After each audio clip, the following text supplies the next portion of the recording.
Good morning student. देखो अपना आज से अपन अपना न्यू चैप्टर है, नया चैप्टर है, वो अपन शुरू करते हैं। प्रकाश का परावर्तन। चैप्टर का नाम है, चैप्टर आपका नवा चैप्टर का नाम है लाइट। प्रकाश 5 नंबर का अंक बाहर 5 है। 5 नंबर का चैप्टर है। 4 नंबर का एक क्वेश्चन आएगा और 1 नंबर का एक क्वेश्चन आएगा। इस प्रकार से टोटल है आपका ये 5 नंबर का चैप्टर है। इन 5 नंबर में से जो 4 नंबर का क्वेश्चन आएगा वो आपका किस में आएगा? अथवा में। 2 क्वेश्चन आएंगे, 2 में से आपको ये करना होगा। इम्पोर्टेंट चैप्टर है, आगे के लिए भी आपके लिए इम्पोर्टेंट है। इसके अंदर अपन प्रकाश के बारे में पढ़ेंगे। सर्वप्रथम तो बेटे आपको ये पता होना चाहिए कि प्रकाश है क्या। प्रकाश अपने किसे कहते हैं, ये तो आपने सुना होगा कि प्रकाश ऊर्जा को रासायनिक ऊर्जा में चेंज करना। रासायनिक ऊर्जा जो संग्रहित रहती है उसको प्रकाश ऊर्जा में। तो प्रकाश एक प्रकार की क्या है? आपकी ऊर्जा है, जिससे अपन को कोई भी वस्तु है, किसी भी वस्तु को अपन आसानी से देख सकते हैं। तो प्रकाश की क्या है? एक प्रकार की ऊर्जा है, जिससे अपन को दृष्टि संवेदना उत्पन्न होती है, यानी कोई वस्तु है वो अपन को आसानी से दिखाई देती है। यहाँ पढ़ेंगे बेटे अपन प्रकाश का परावर्तन और प्रकाश का अपवर्तन है। प्रकाश लाइट क्या है? प्रकाश की परिभाषा लिखो।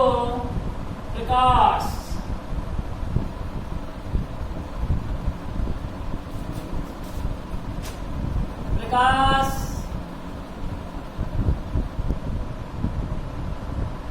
एक प्रकार की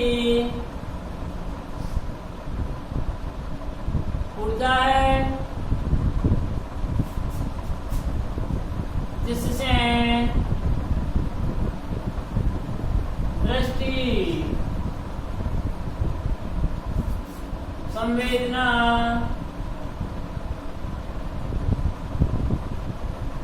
उत्पन्न होती है। प्रकाश क्या है? एक प्रकार की ऊर्जा है, जिसे दृष्टि संवेदना है यह आपकी उत्पन्न होती है।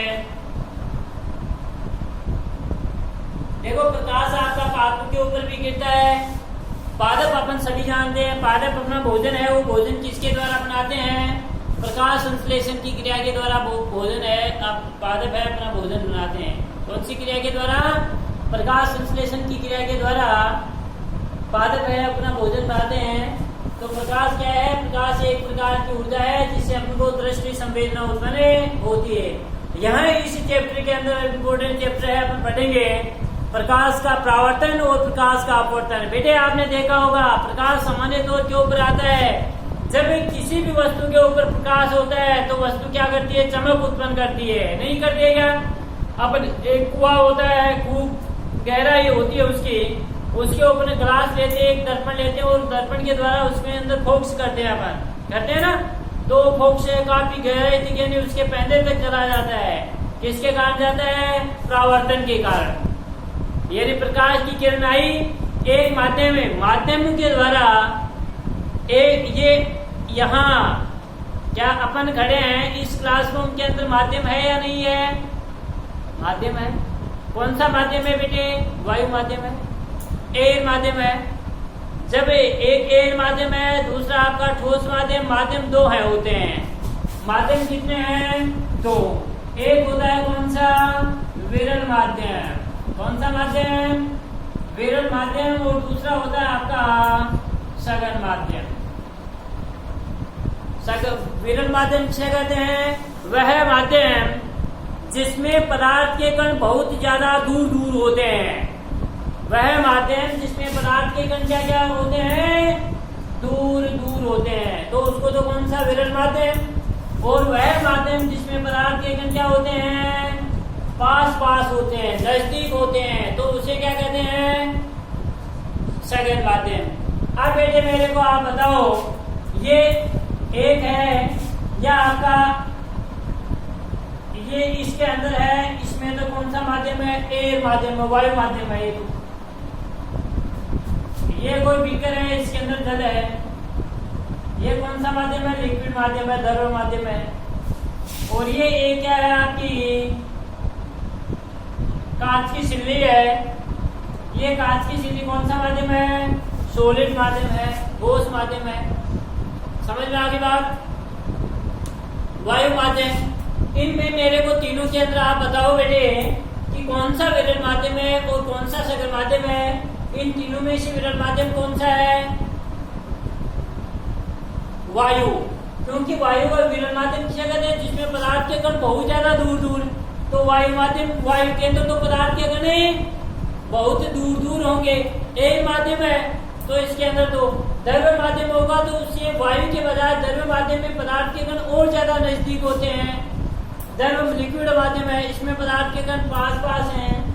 यानी वायु और यदि जल दोनों को देखा जाए तो कौन सा आपका सघन माध्यम है? दोनों में से सघन माध्यम कौन सा है? जल है। क्योंकि जल लिक्विड अवस्था में, लिक्विड अवस्था में पदार्थ के कण क्या होंगे? पास में होंगे। और ये यदि जल, पानी और आपका कांच की सिल्ली है तो दोनों में से कौन सा सघन माध्यम है? कांच।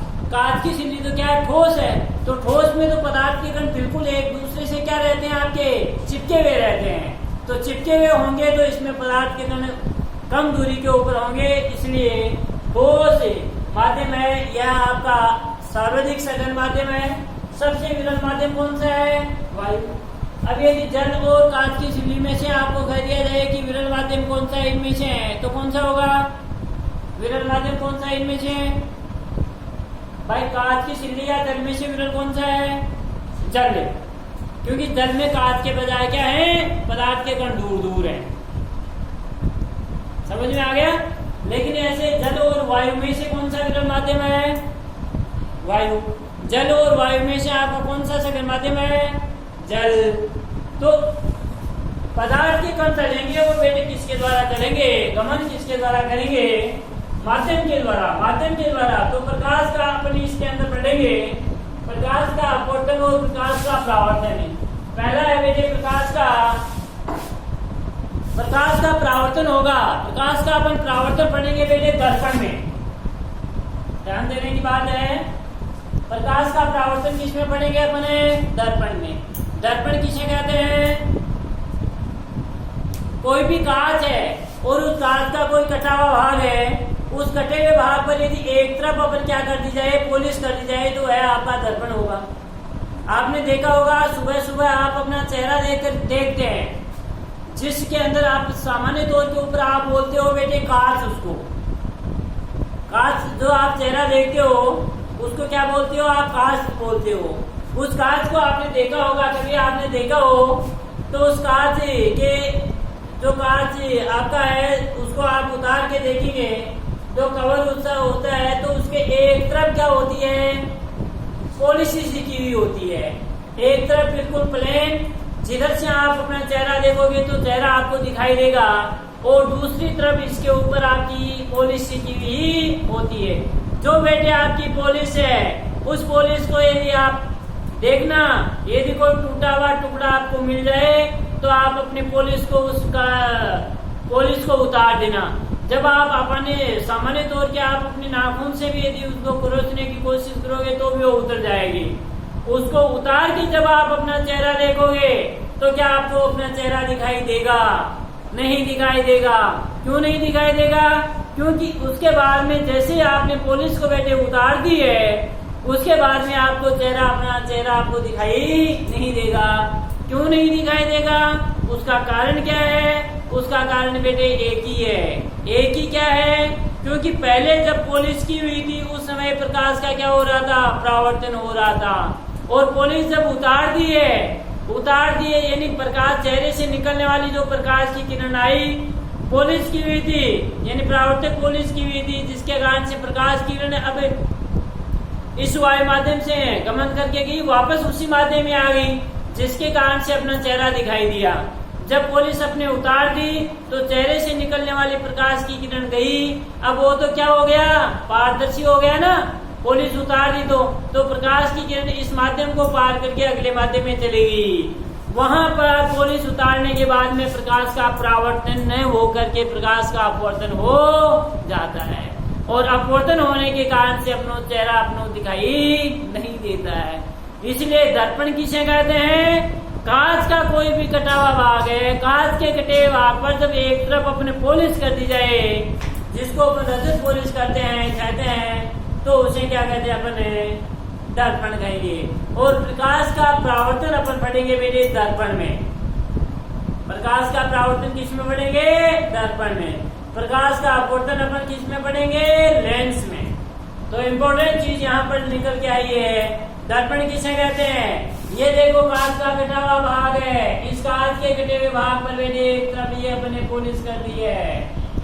जब कांच के कटे हुए भाग पर एक तरफ रजत पॉलिश कर दी जाए तो है क्या होता है? आपका दर्पण होगा। इसके ऊपर देखो, जब प्रकाश की किरण या प्रकाश की किरण आपकी हो रही है, इंपॉर्टेंट चीज निकल गया है यहाँ से। क्या ये प्रकाश की किरण इस दर्पण के ऊपर आ रही है क्या? नहीं।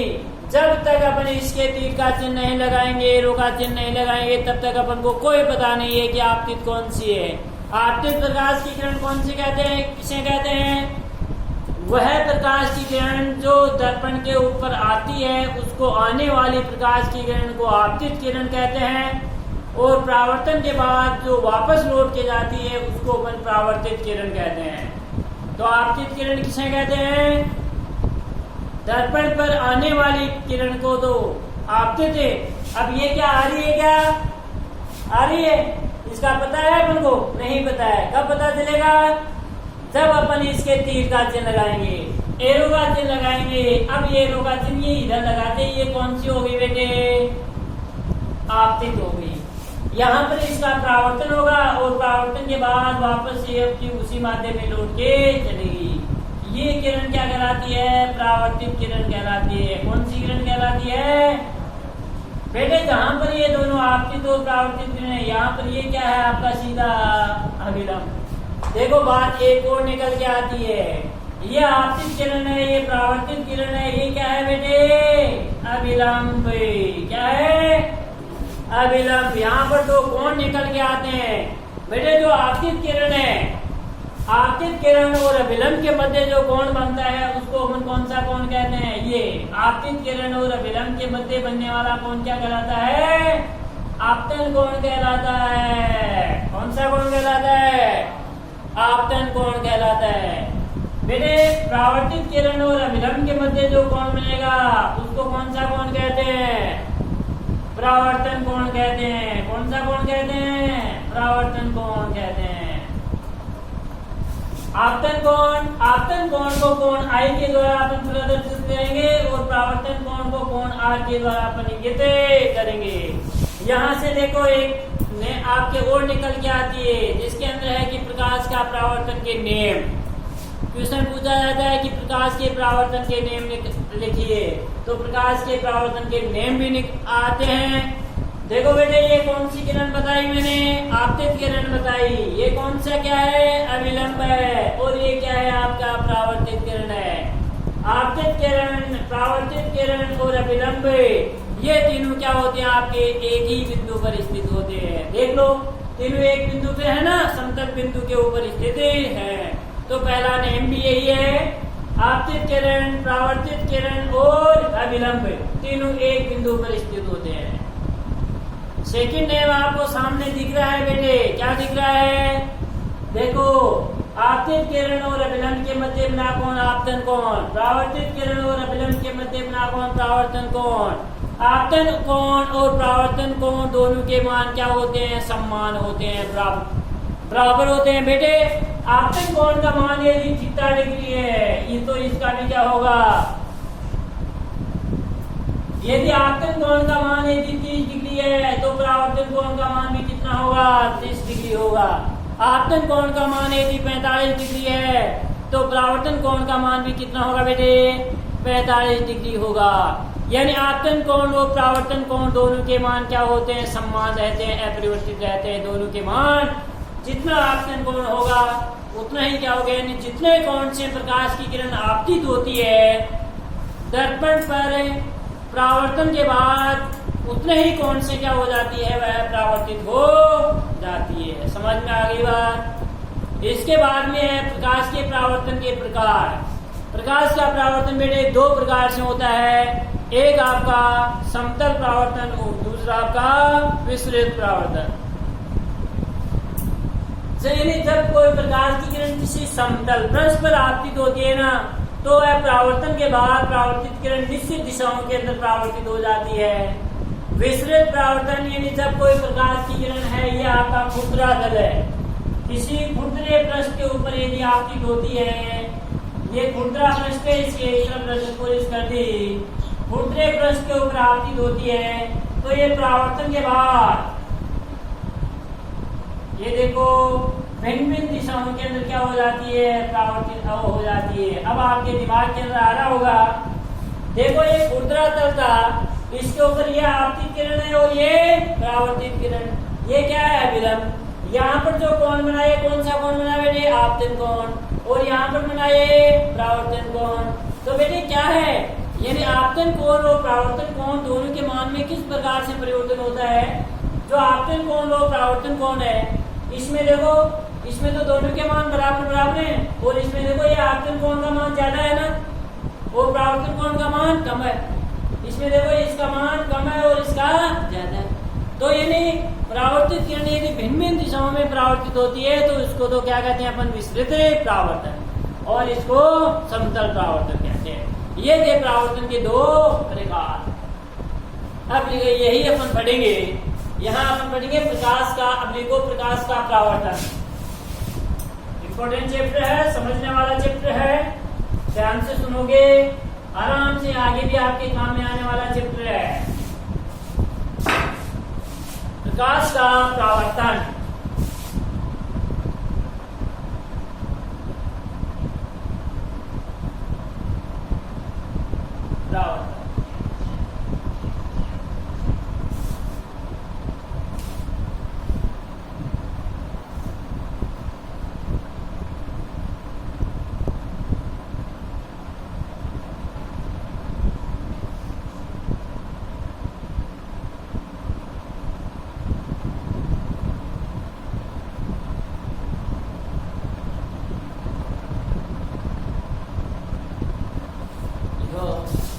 परिभाषा लिखो इसकी, जब प्रकाश की किरण है,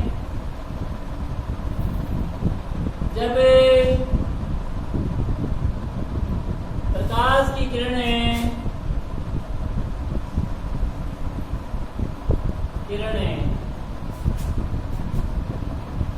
जब प्रकाश की किरण है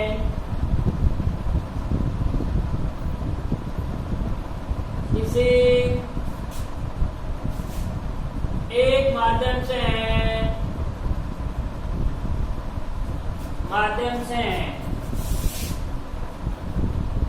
ओके,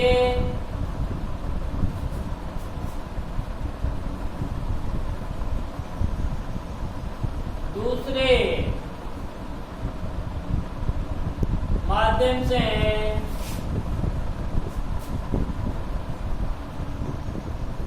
टकराने के बाद पुनः उसी माध्यम में आ जाती है,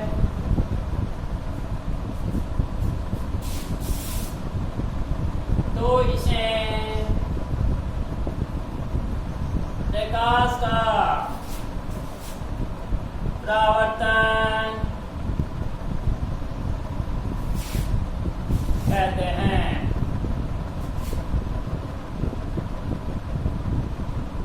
जब प्रकाश की किरण किसी एक माध्यम से होकर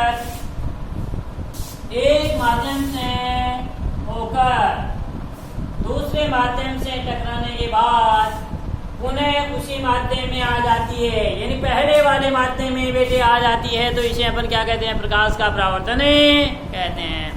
समझ में आ गई ना, मैंने चित्र बना लिया था और आगे अपन पढ़ेंगे। यानी एक माध्यम से चल के आई, दूसरे माध्यम से टकराने के बाद पुनः उसी माध्यम में आ गई।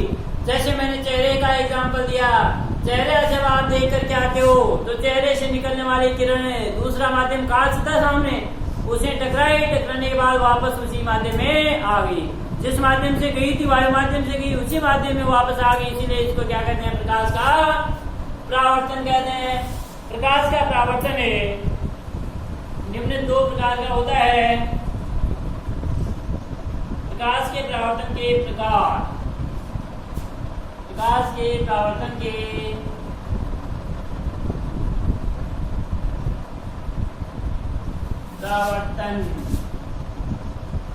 प्रकार।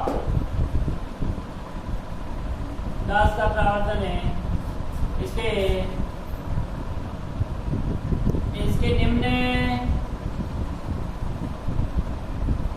दो प्रकार हैं। कितने प्रकार हैं? दो। पहला देखो बेटे,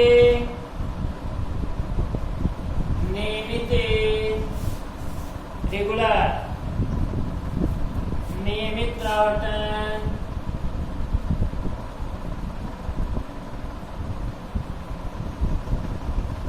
और सेकंड है विस्तृत परावर्तन।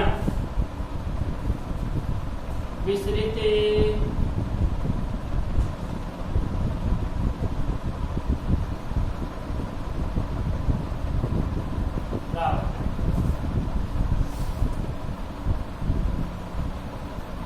नियमित परावर्तन और विस्तृत परावर्तन। पहला है नियमित परावर्तन की परिभाषा मैंने बता दी थी। नियमित परावर्तन किसे कहते हैं?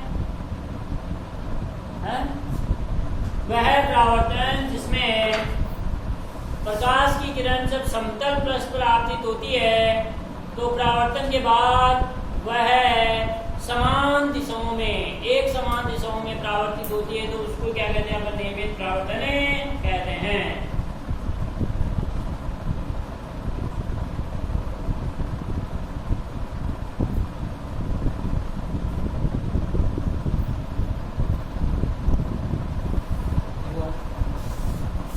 नियमित परावर्तन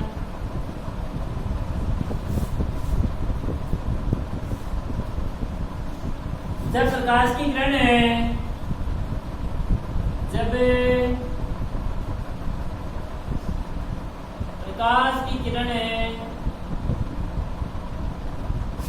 किसी चिकने समतल पृष्ठ पर आपतित होती है, पृष्ठ पर आपतित होती है, तो परावर्तन के बाद परावर्तित किरणें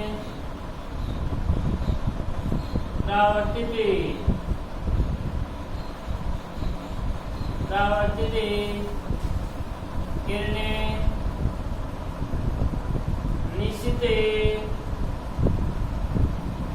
दिशाओं में परावर्तित होती हैं।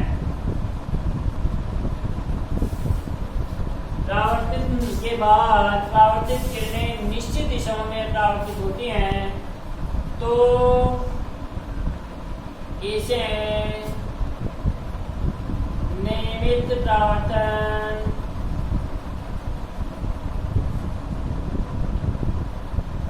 कहते हैं। निश्चित दिशाओं में परावर्तित होती हैं, तो इसे क्या कहते हैं? अपने नियमित परावर्तन कहते हैं। नियमित परावर्तन किसे कहते हैं? जब प्रकाश की किरणें किसी चिकने समतल पृष्ठ पर आपतित होती है तो परावर्तन के बाद परावर्तित किरण क्या हो जाती है? निश्चित दिशाओं में परावर्तित होती है, भिन्न भिन्न दिशाओं में नहीं होती है, निश्चित दिशा में निश्चित कोण से परावर्तित होती हैं, तो इसे क्या कहते हैं? अपन नियमित परावर्तन कहते हैं। पेन से लेके आए हो, क्वेश्चन देखो, पेंसिल है, पेंसिल अपने साथ में रखनी है आपको।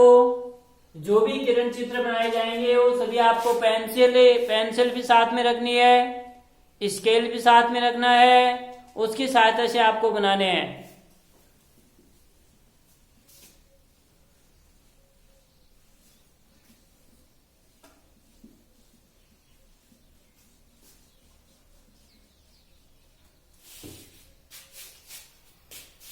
ये देखो बेटे, ये अपना एक समतल पृष्ठ है। क्या है? समतल पृष्ठ।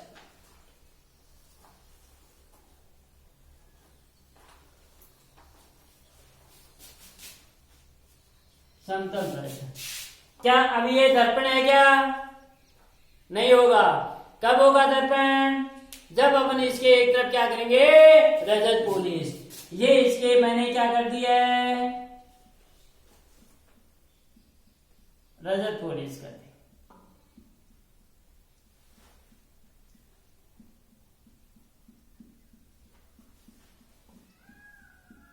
यदि रजत पॉलिश नहीं करेंगे तो आपका प्रकाश का परावर्तन नहीं होगा। कब होगा परावर्तन? जब अपन रजत पॉलिश करेंगे। अब देखो, एक बार इधर देखो, इसके ऊपर जैसे कोई प्रकाश की किरण आएंगी, ये प्रकाश की वायु माध्यम है, वायु एक माध्यम है, इससे ये कोई प्रकाश की किरण आ रही है, क्या ये आपतित है? कब होगी आपतित? जब अपन इसके एरो का चिन्ह लगाएंगे, ये आपतित है। यहां पर बेटे सीधा क्या है, अभिलंब है। क्या है? अब यहां पर परावर्तन के बाद जो लौट के जाएगी वो कौन सी किरण होगी? परावर्तित किरण।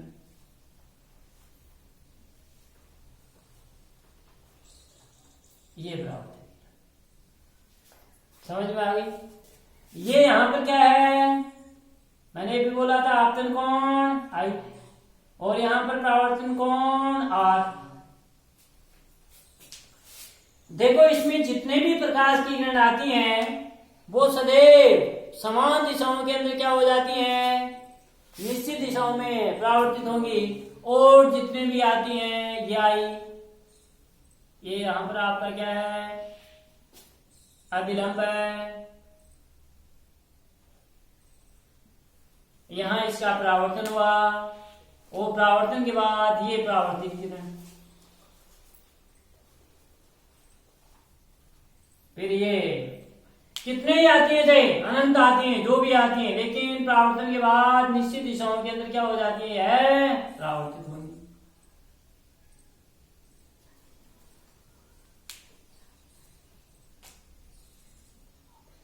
निश्चित दिशाओं के अंदर ये यहां आपका कोण आई और कोण आर, कोण आई कोण आर।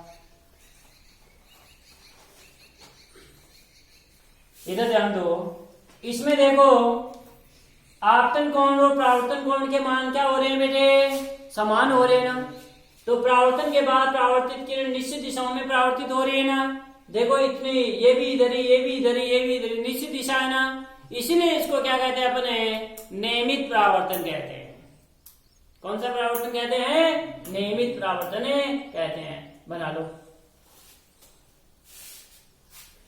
यह आपकी आपतित किरणें हैं, जो तीर का चिन्ह सही लगाना है। आपतित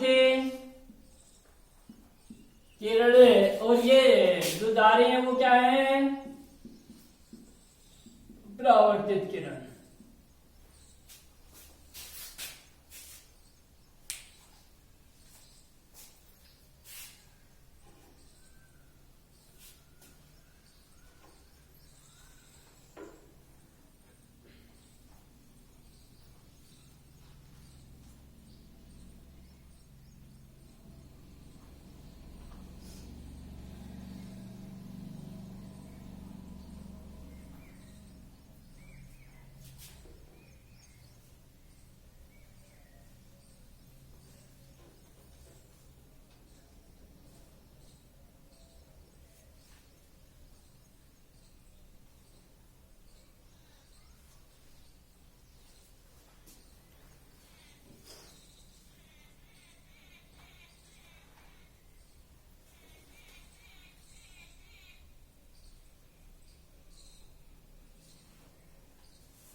अब देखो यदि ये तो समतल पृष्ठ बनाया अपने, हैं, इसी की जगह यदि कोई खुरदरा तल बना दे, तो जब कोई प्रकाश की किरण है किसी खुरदरे पृष्ठ के ऊपर आपतित होती हैं, तो परावर्तन के बाद परावर्तित किरणें क्या हो जाती हैं, भिन्न भिन्न दिशाओं में परावर्तित होती है। तो इसे क्या कहते हैं अपन, विस्तृत परावर्तन कहते हैं।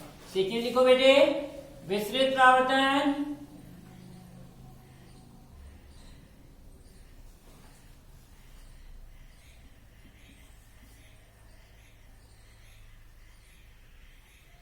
विस्तृत परावर्तन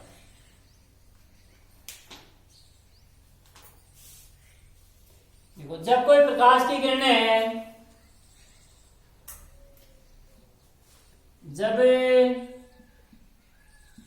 कोई प्रकाश की किरणें किसी खुरदरे पृष्ठ पर आपतित होती है, खुरदरे पृष्ठ पर आपतित होती हैं,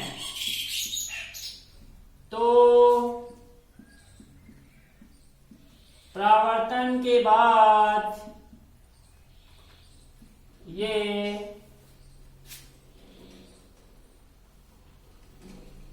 परावर्तन के बाद परावर्तित किरणें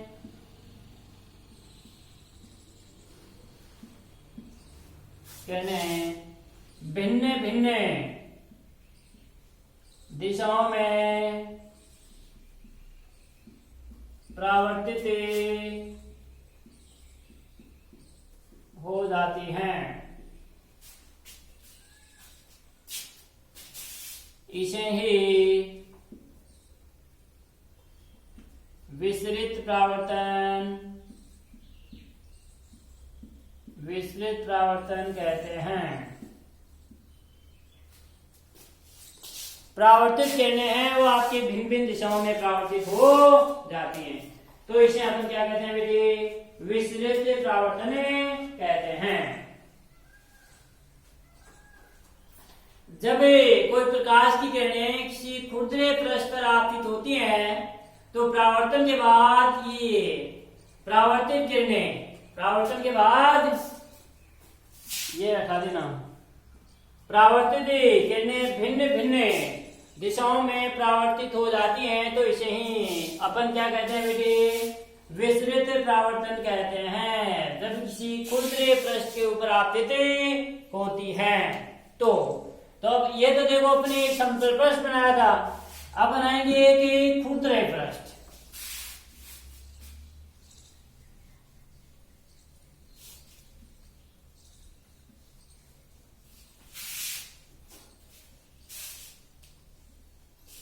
खुरदरे पृष्ठ के ऊपर, किसके ऊपर, किसी खुरदरे पृष्ठ के ऊपर, ये खुरदरा पृष्ठ है,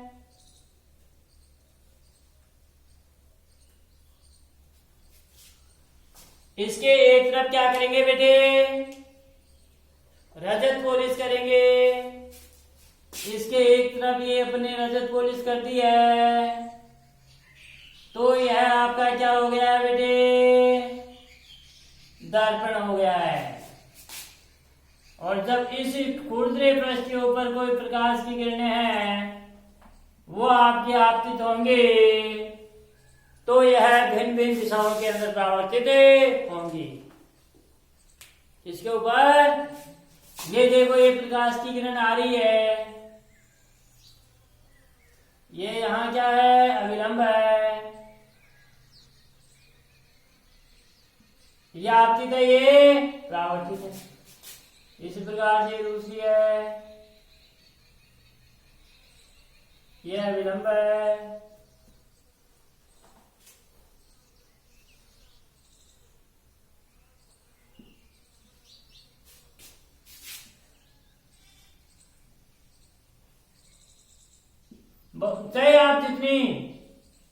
चाहे जितनी आप खींच सकते हो। ये यहां पर क्या है, आपतन कोण आई और ये परावर्तन कोण आ, ये आपका आपतन कोण आई और ये कोण आर, ये कोण आर और कोण आई, कोण आर और कोण आई। ये देखो भिन्न भिन्न दिशाओं के अंदर क्या हो जाती है आपकी, परावर्तित हो जाती है, तो इसको अपन क्या कहेंगे, विस्तृत परावर्तन कहते हैं। भाई ये विलंब भाई, ये आपतित किरण और ये परावर्तित किरण, जो आती है उसको अपन आपतित किरण कहते हैं बेटे, और जो लौट के जाती है, इसमें देखो आपतन कोण और परावर्तन कोण के मान क्या समान है क्या, नहीं है, इसीलिए इसको अपन विस्तृत परावर्तन कहते हैं। जबकि उसमें नियमित परावर्तन में या समतल में आपतन कोण और परावर्तन कोण दोनों के मान समान थे।